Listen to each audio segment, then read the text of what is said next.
Hoje eu vim falar de um livro de uma autora brasileira contemporânea, da qual eu já sou fã, que é a Mariana Salomão Carrara. Eu vou falar do último lançamento dela, aqui desse ano de 2026. Esse livro que tem um título meio estranho, que é Cláudia Vera Feliz Natal, que a gente fica meio assim, hã? Mas depois a gente entende. É um livro incrível, vale muito a pena. Então vem comigo.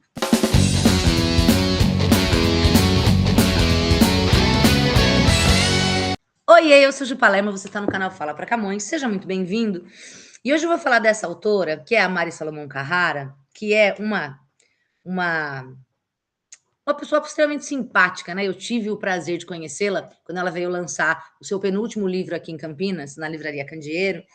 E eu conheci a obra da Mariana, eu acho que foi indicação da própria Amazon, porque eu estava numa pira no começo de 2024 de ler literatura contemporânea brasileira, né? Todo mundo sabe que assim, eu adoro ler thriller, eu sou doida por thriller, ao mesmo tempo em que eu adoro Saramago, que é o meu autor favorito da vida. Eu leio muita coisa de clássicos da literatura brasileira por conta do meu trabalho com os livros do vestibular, né? Então eu tenho assim essas fases. Tem época em que eu leio um monte de thriller, tem época que eu vou tentar ler uns clássicos que são lacunas na minha formação, e tem época que eu estou com literatura brasileira. Se eu não me engano, eu estava, tipo, lendo, acho que Humanos Exemplares, da Juliana Leite, que, aliás, é um puta livro massa que eu devia fazer um dia resenha aqui, né? Mas precisava reler também. Enfim, e acho que a própria Amazon me indicou. E aí, em janeiro de 2024, eu comprei esses 3 livros. O primeiro livro dela, que é o Se Deus Me Chamar Não Vou, e eu fiquei, assim, fascinada. Eu fiz um vídeo sobre ele aqui no canal, mas foi um vídeo que eu fiz que era live. Não porque para as pessoas participarem, mas porque eu estava numa fase toda cagada com o meu computador ruim, que eu não conseguia fazer edição e não tinha tempo também de editar, e meu computador não suportava vídeos longos para ficar editando, aí eu fazia como live. Então é difícil, eu não consigo acessar. Ele não aparece aqui na frente do canal. Eu já tentei linkar o vídeo em que eu falo sobre esse livro, em alguns outros vídeos. Eu vou tentar de novo, mas às vezes não funciona. Se funcionar, ele vai aparecer por aqui. Se não funcionar, você pode procurar na parte de ao vivo, né? E vai ter o vídeo, porque eu fiquei, em janeiro de 24, abismada quando eu li esse livro. Eu achei muito maravilhoso, né? Depois, na sequência, eu li o segundo livro dela, que é o É Sempre Hora da Nossa Morte, Amém. E esse aqui eu confesso que eu acho que eu li muito rápido. É um livro que eu precisaria voltar, porque de todos é o que menos me pegou, assim. Ele é bastante confuso, mas é a proposta dele ser confusa. E eu não estava ainda assim muito entendendo a literatura da Mari. Eu tinha amado esse, que obviamente é um livro mais fácil, mais rápido, com uma narradora que é uma criança, né? Então a linguagem também, mas é maravilhosamente feito, é muito divertido, mas enfim. E aí eu acho que quando eu fui ler esse aqui, sabe aquela fase que você comprou um monte de livro, que você quer ler todos, então você acaba lendo muito rápido? Eu acho que foi mais ou menos o que aconteceu aqui, né? Com É Sempre Hora da Nossa Morte, Amém. E aí eu li o Não Fossem as Sílabas do Sábado, também ainda em janeiro de 24, e eu gostei muito, né?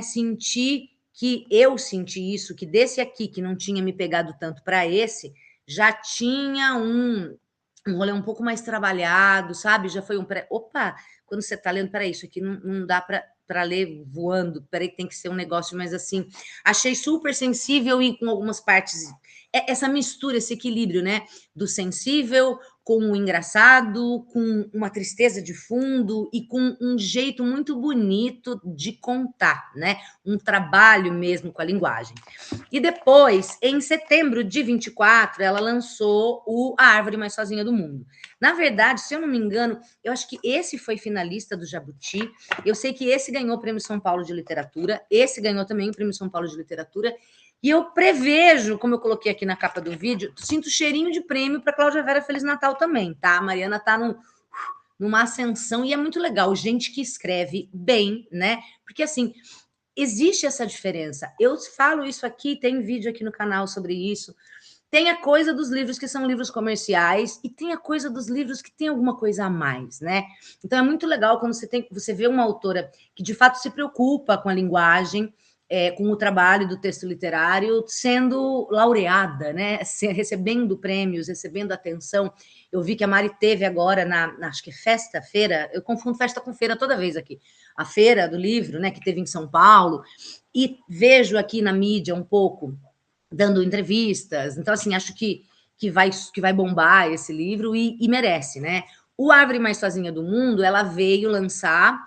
Eu comprei na Livraria Candeeiro, quando fui assistir ao lançamento, né? Que a Mari conversou e tal. eu não tinha lido ainda e voltei para casa, li e fiquei fascinada, né? A Árvore Mais Sozinha do Mundo, isso aqui é importante, eu vou falar sobre Cláudia Vera nesse livro, né? Nesse vídeo.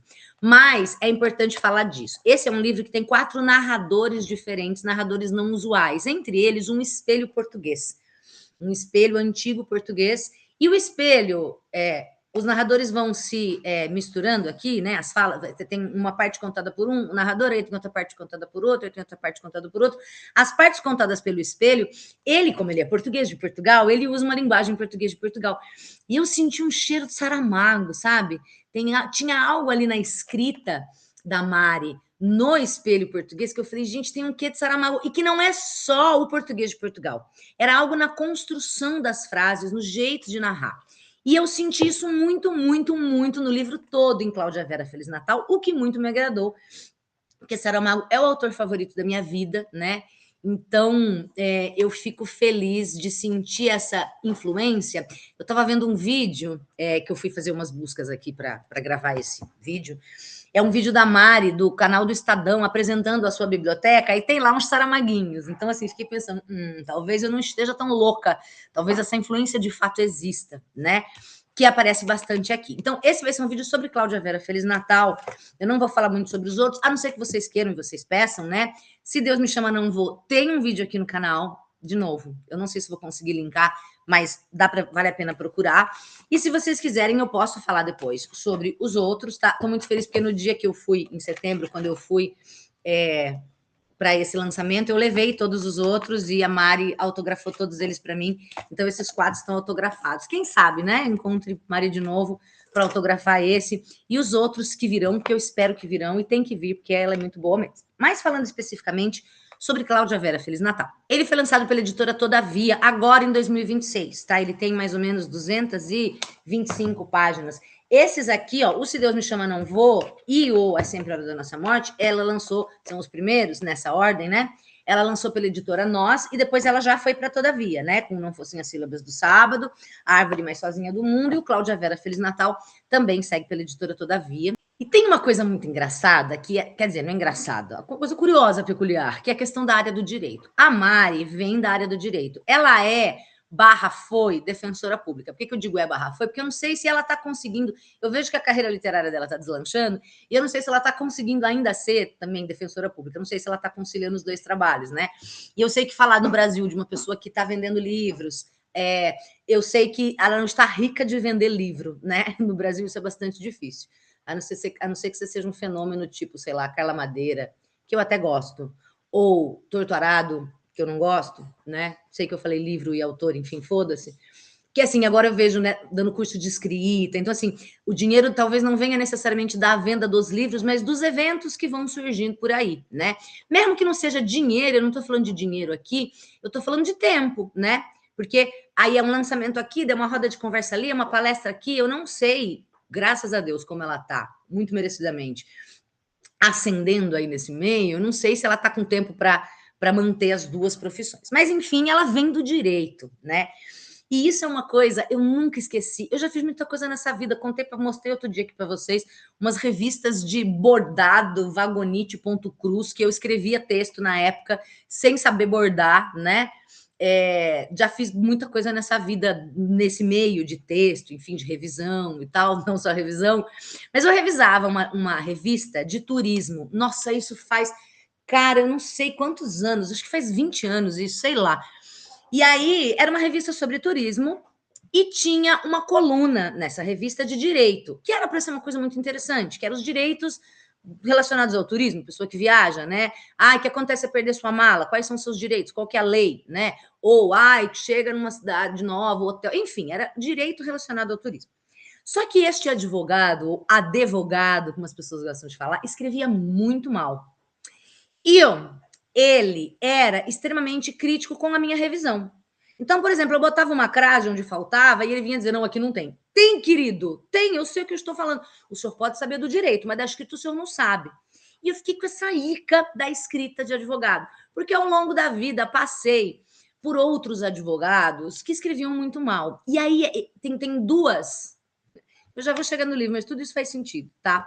Tem duas espécies de profissionais no Brasil que invariável, não vou dizer invariavelmente, vou dizer de maneira geral, ou na maioria das vezes, escrevem muito mal e acham que escrevem bem. São eles, jornalistas e advogados.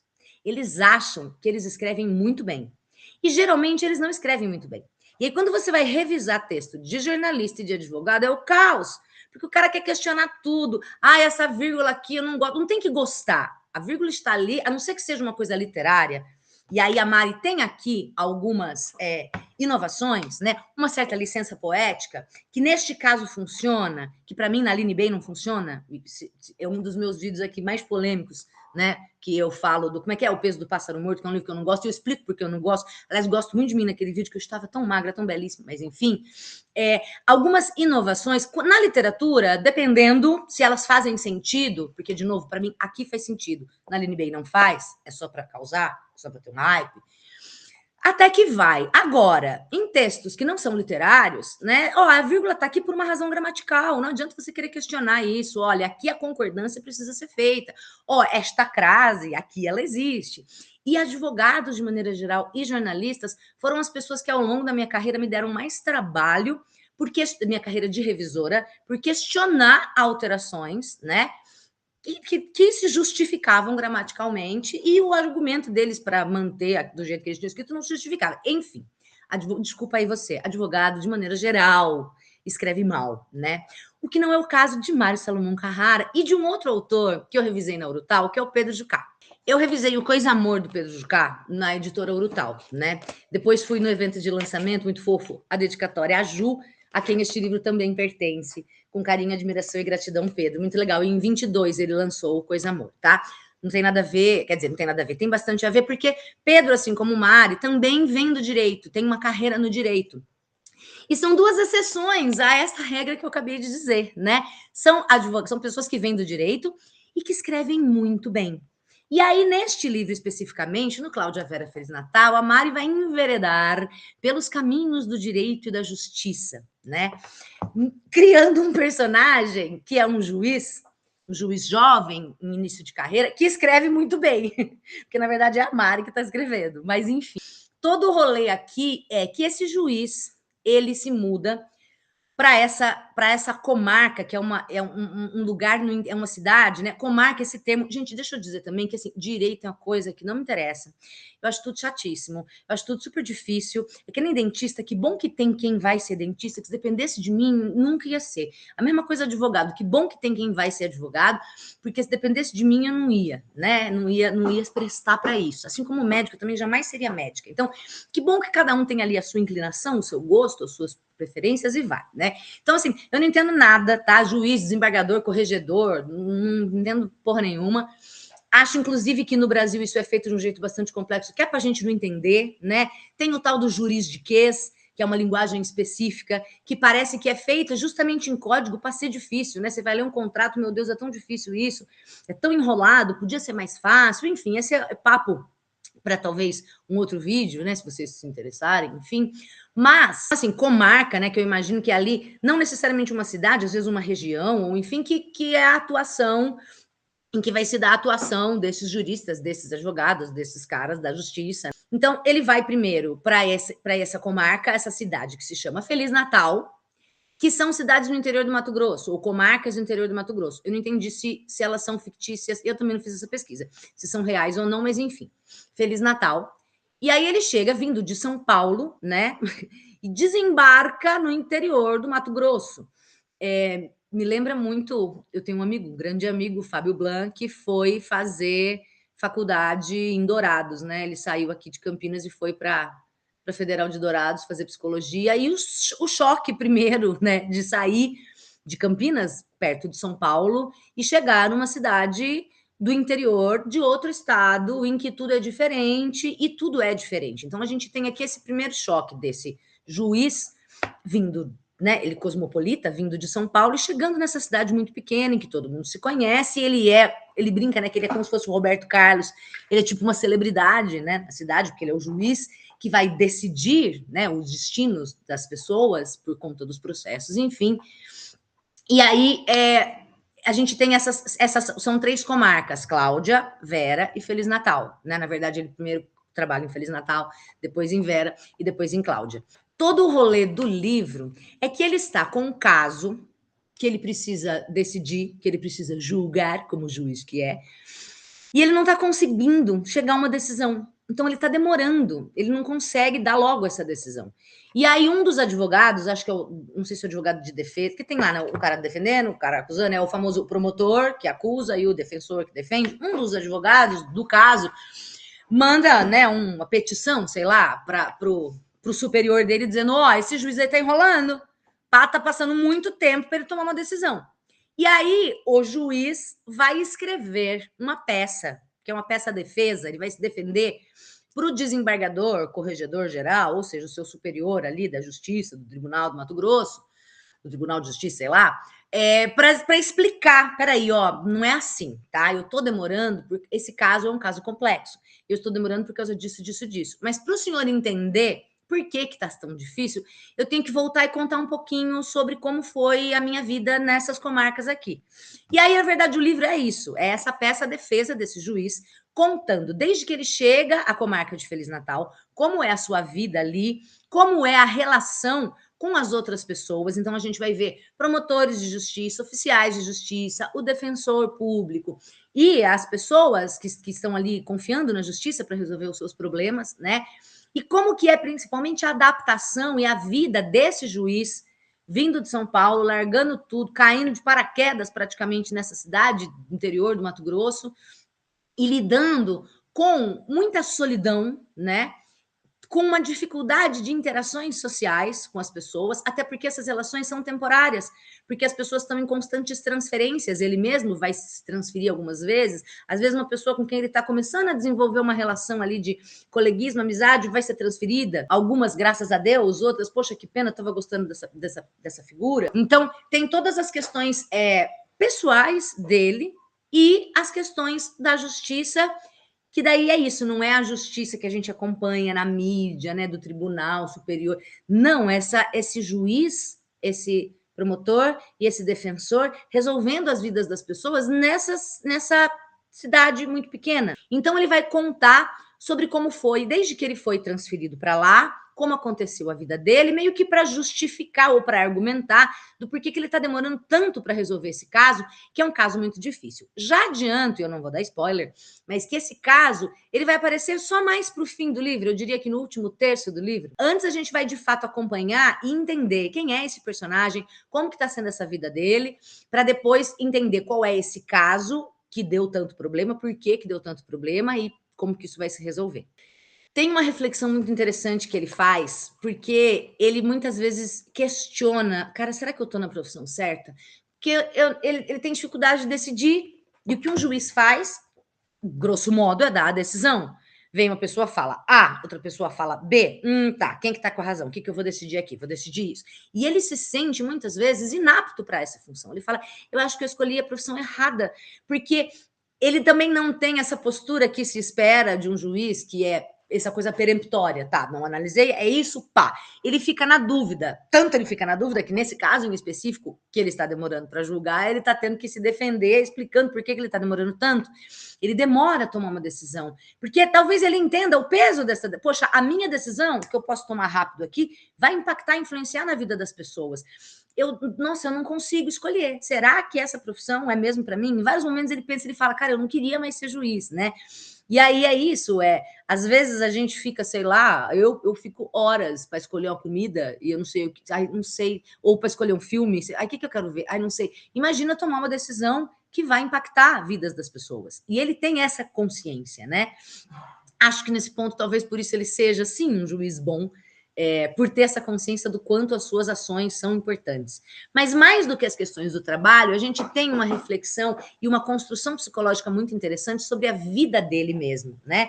Caracterização desse personagem. E aí, que Mari me lembra muito Saramago, neste livro principalmente, mais do que nos outros até, porque ele é um cara, se for ver, ele é um cara é um personagem meio banal, meio ridículo, meio comum, muito solitário, que tem dificuldades com essas interações sociais, né? Então ele lê um artigo numa revista masculina sobre como fazer amizades, quais são os passos para fazer. É tipo, que é o tipo de coisa que uma pessoa normal é ótimo, né? Mas que uma pessoa que não tem dificuldades de interação, essas coisas acontecem naturalmente. Você não força uma amizade, não existem passos para uma amizade acontecer. Mas ele tem tanta dificuldade com isso que ele se apega nisso.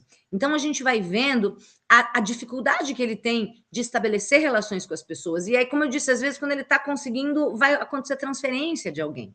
A gente tem a figura do promotor e a figura do defensor, são pessoas extremamente diferentes e personalidades diferentes. Inclusive, ele dá um nome fictício para o promotor, que é Dúzio, e aí o personagem é como se fosse essa figura do promotor. Porque quando o Dúzio vai ser transferido, vem um outro que ele vai chamar de Dúzio 2 ou Dúzio segundo. Depois vai vir uma mulher que é a Dúzia, né? Já que eu estava falando de Dúzio. É quase como se, independentemente da personalidade da pessoa, o personagem é o promotor. E aí quem ocupa esse lugar vai ter sempre as mesmas características. Não exatamente que Dúzio segundo é muito diferente do Dúzio primeiro, mas em muitos pontos eles são muito parecidos, muito provavelmente por causa da função que exercem. Enquanto que o defensor é muito mais fudido, o cara que vai defender, né? Essa é a função do defensor. Então, ele já é mais. Ele se fode, ele trabalha em 3 comarcas ao mesmo tempo, e ele está ali geralmente defendendo, por exemplo, pequenos trabalhadores, enquanto que o promotor está do lado de grandes fazendeiros. A gente tem bem essa questão Brasil rural, em alguns momentos, que a Mari trabalha bastante no Árvore Mais Sozinha do Mundo, e é mais específico sobre isso, plantação de tabaco, Rio Grande do Sul, enfim. Então, tem um pouco disso, mas tem a questão dessas figuras desses personagens, né? E aí tem essa coisa de tentar fazer amizade, ele é muito sozinho. Esse juiz é muito sozinho, muito solitário. Ele ganha um salário muito bom. Eu até fui pesquisar salários de juízes em fase inicial de carreira, mas ele não tem o que fazer com esse dinheiro, porque ele está ali sozinho, não consegue construir laços, então ele compra coisas, tipo da Shopee, coisas que ele não precisa, por exemplo, um molde em formato de patinho, para colocar o arroz e botar o arroz no prato em formato de patinho, ou coisas inúteis dessas que a gente compra na Shopee. E aí vem também um pouco dessa reflexão. O cara sozinho, com muito dinheiro, não tendo o que fazer com esse dinheiro, faltando relações, não tem amigos, né? Não tem um relacionamento. As relações são todas, como eu disse, muito transitórias. E aí ele comprando coisas, né? Coisas das quais ele não precisa. É até engraçado a figura do juiz, que é esse cara que é como se fosse o Roberto Carlos, né? Todo mundo vê ele passando na cidade, sabe quem ele é.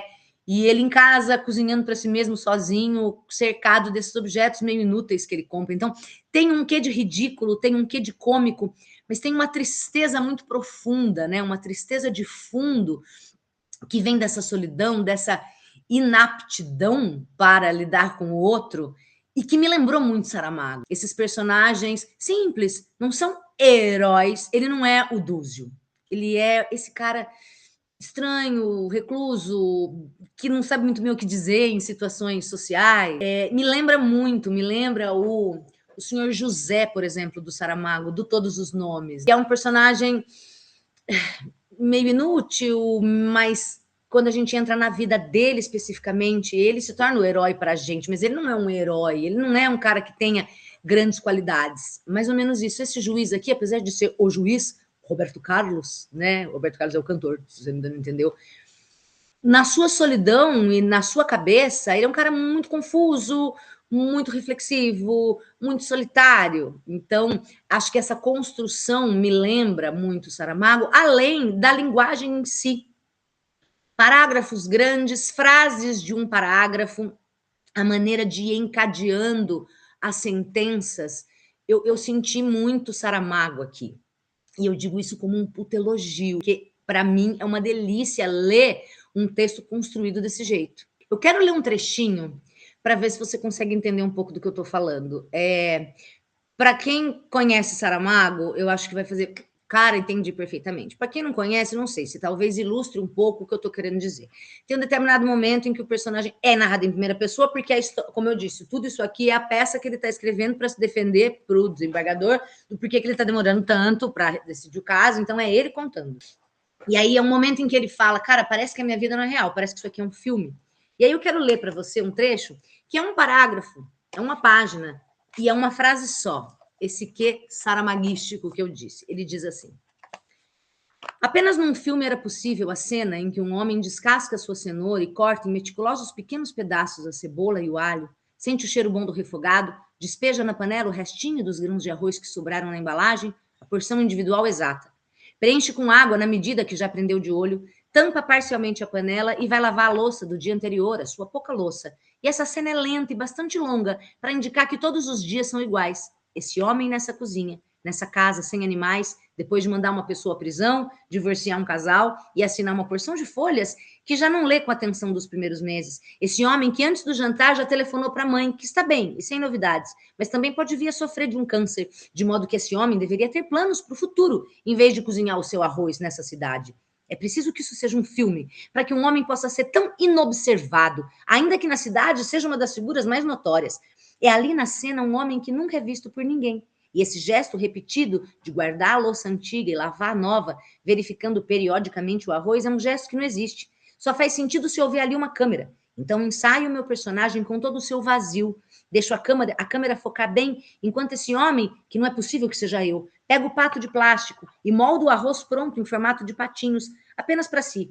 Tira do micro-ondas as outras comidas e senta-se diante dos patos, finalmente observado pelo diretor, que capta muito bem a existência de algum sentimento. Apenas uma câmera e um diretor de filme podem garantir que exista aqui algum sentimento. E é um filme inverossímil, pois não é possível que haja uma solidão que seja tão absoluta que o homem sentado diante dos patos de arroz não tenha certeza se de fato existe.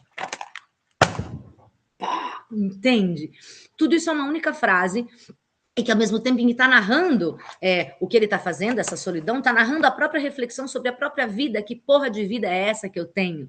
Então, sentir isso, essa coisa do banal, do comum, misturada com essas reflexões muito profundas e com essa tristeza de fundo que permeia com essa solidão, ao mesmo tempo em que a gente vai ter os meandros da justiça. Eu imagino que advogados ou pessoas em geral que tenham que obrigatório para estudantes de direito, diria eu, se for você que dá aula em alguma faculdade, algum curso de direito, adote como leitura obrigatória, fica a dica, porque tem várias discussões que eu acho que do campo de vocês que são do campo, vão aproveitar, né, muitas coisas que eu não entendo tanto, mas ainda assim, tipo, você está aí pensando, mas eu não entendo de direito, então não é para mim. Não, porque eu também não entendo porra nenhuma, mas a matéria literária, né, de lidar com essa figura, com esse personagem, é muito massa. E aí depois, no fim, ainda no último texto, a gente vai ter a história do caso, que de fato é bem complexo, e como resolver isso. Muito legal.